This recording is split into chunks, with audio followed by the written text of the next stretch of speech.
have a nationalist, Western-looking Ukraine for good, and one day they will be in NATO. I mean, I'm absolutely no doubt at all about that. Not going to be while the war goes on. Politico and Bloomberg reported this week the 19th package of EU sanctions against Russia has been delayed. What do you think is going on? I think it's getting more difficult with all the various sanctions packages that have been implemented.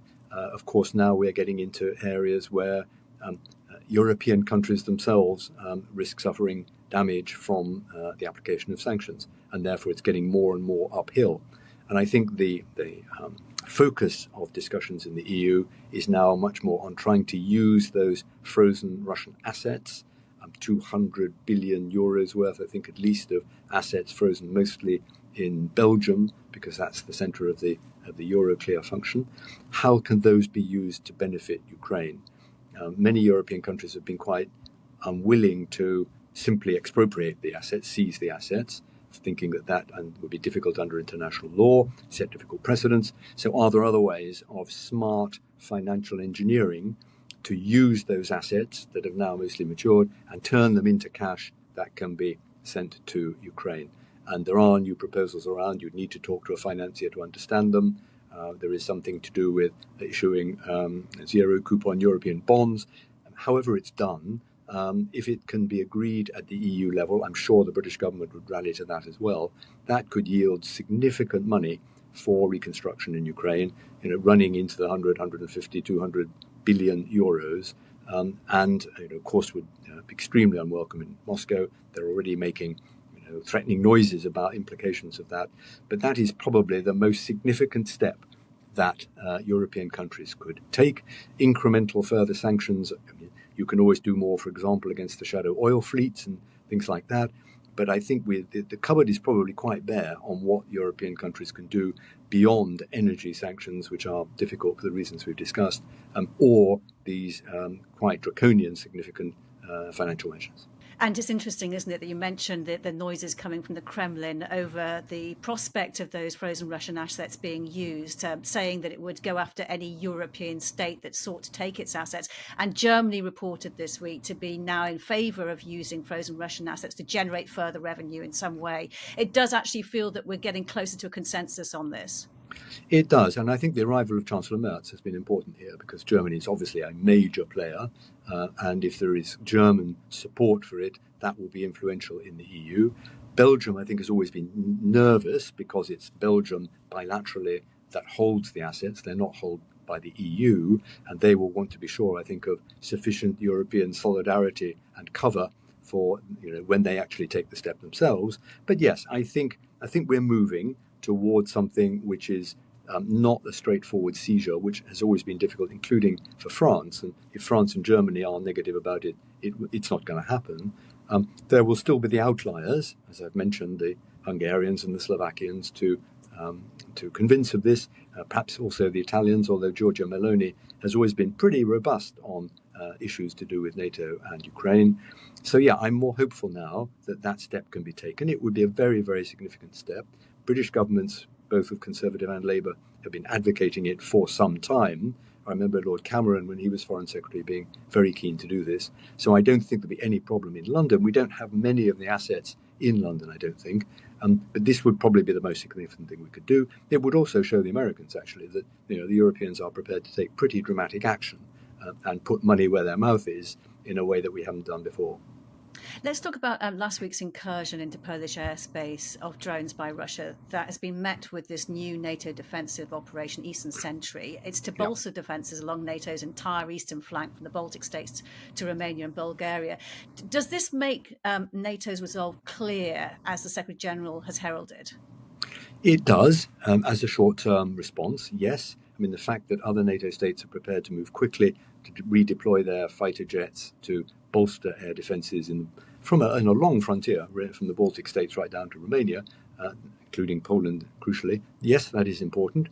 It's not a long-term answer, Kate. I mean, to use billion-dollar aircraft to shoot down $100 drones or $1,000 drones, that's not a long-term proposition.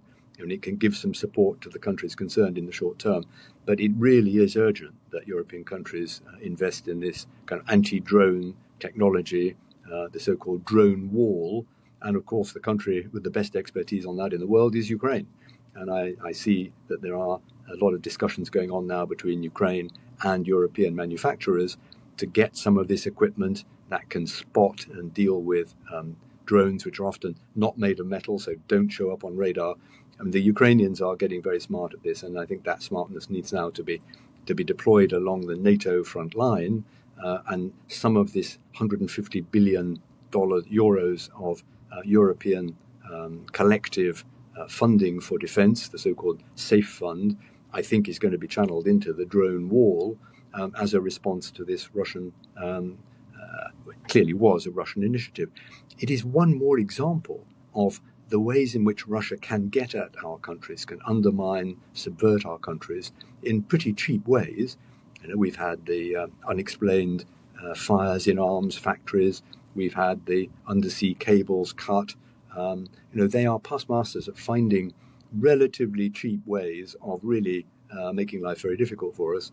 And sending in some cheap Iranian drones to Polish airspace was another of those. And now we have to respond to that. But it just shows broadly how important it is that we should be agile, and in some cases how badly adapted our own highly expensive defense kit is to the kinds of rather DIY warfare that is evolved in Ukraine with Russia and Ukraine trading cheap but very effective ways of attacking each other. And of course, also key must be right now is how NATO continues to deter this kind of incursion, this kind of behavior, because the danger must be that Russia will try and normalize it by doing little things that perhaps don't provoke quite enough of a reaction until it becomes accepted as normal. That is, of course, the risk, yes. I mean, and they, as I say, they are past masters at it. Having done this, I think they've done it in Romania as well, having tied up a lot of expensive European fighter jets in the immediate reaction, maybe they will do something else. And I do not think that this is a prelude to a sort of all-out war between NATO and Russia. That's the last thing Putin needs or wants or is ready for. And so I don't think people need to feel alarmed that we are going step by step to, early war. But it is another example of how adept they are at finding ways of throwing us off balance and disrupting us. And there will be others, no doubt. But I think if we can put in place the kind of Ukrainian defenses against drones, that would already be a very useful NATO response. It would show, our agility and that we are willing to invest quickly in the kind of rapidly innovating technologies that are going on in Ukraine all the time. But then we have to be ready for the next round of subversion, whether it's cyber attacks or other ways of subverting and disrupting our democracies. This is a continuing battle. And there is no end to it, I think, until Putin has decided that he can't win in Ukraine and is prepared to accept a ceasefire.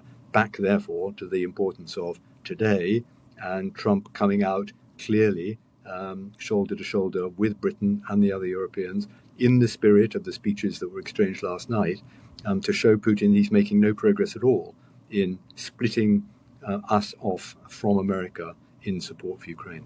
And we are now in the 8th month since Trump has tried to bring about a ceasefire in Ukraine. We're still going round in circles, it would seem. There was even a suggestion this week that President Zelensky might be invited back to Washington. Is this perhaps a small but closing window to break the cycle? Honestly, I've never been persuaded that Putin is in the least serious about a ceasefire. I think Trump's early hopes that he could somehow seduce Putin to the table with offers of trade goodies in the US-Russia relationship, I mean, it was always, shall we say, very ambitious. And honestly, I don't think Putin has ever shown any sign he's interested. He still thinks he's winning on the battlefield. And that is the only way that we're going to get him to the table, is to show him that he's not going to win on the battlefield, that we are going to sustain Ukraine. His losses are not achieving anything that is worth the expenditure of human life. He's not there yet, but I think a show of solidarity with the Americans in the coming months, recognizing, as you say, that Trump has not achieved his early objective, and I think he's coming to realize it's all much more difficult than he thought. That in the end is the best pressure on Putin. And if we don't have that, I don't see how this war ends. I mean, I think it could drag on perhaps at slightly lower level, for years to come. unless the Americans are prepared to join the Europeans in really upping the pressure. I mean, that's a pretty depressing conclusion, but as we come to the end of another summer of fighting, I don't see that there is any shift in the basic Putin assumption that he can come out of this on top. Okay, and on a just to end, a slightly more positive note, this week the Ukrainian Parliament ratified this 100-year partnership agreement with the UK, which has been signed earlier in the year. It includes cooperation in many sectors, including military, energy, science. How do you continue to successfully communicate the importance of long-term support for a free and sovereign Ukraine when ending the war is proving so elusive? I mean, I'm very much welcome this, because I think one thing that this Putin aggression in Ukraine has done is produce a pro-Western democratic Ukraine for good. I mean, I think there were many problems with Ukraine in the years after the collapse of the Soviet Union. Endemic corruption, uncertainty about where their future lay. I think there's absolutely no future now. We have a nationalist, Western-looking Ukraine for good, and one day they will be in NATO. I mean, I'm absolutely no doubt at all about that. Not going to be while the war goes on, but that is the direction of travel. And I think in Ukraine, quite rightly, Britain is given real credit. I think from Boris Johnson onwards, from Crimea 2014, 2015 onwards, the UK has been side by side with Ukraine, more so, frankly, than either the French or the Germans. And so there is a real fund of goodwill, I think, in Ukraine for Britain, and in Britain for Ukraine. I think it's a completely natural partnership. It's cross-partisan in Westminster.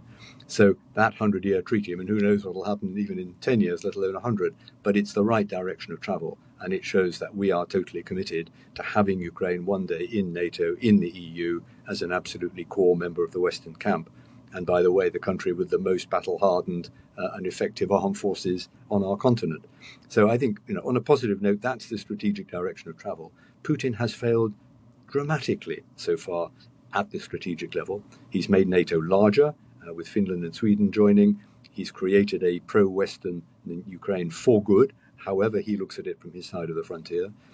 These are assets that will not now be lost, and we have to capitalize on them and integrate them into our thinking about European security. Lord Peter Ricketts, great to speak to you. Thank you very much. You've been watching Frontline for Times Radio with me, Kate Gerbeau. If you'd like to be the first to get exclusive content, you can sign up for membership with the link below.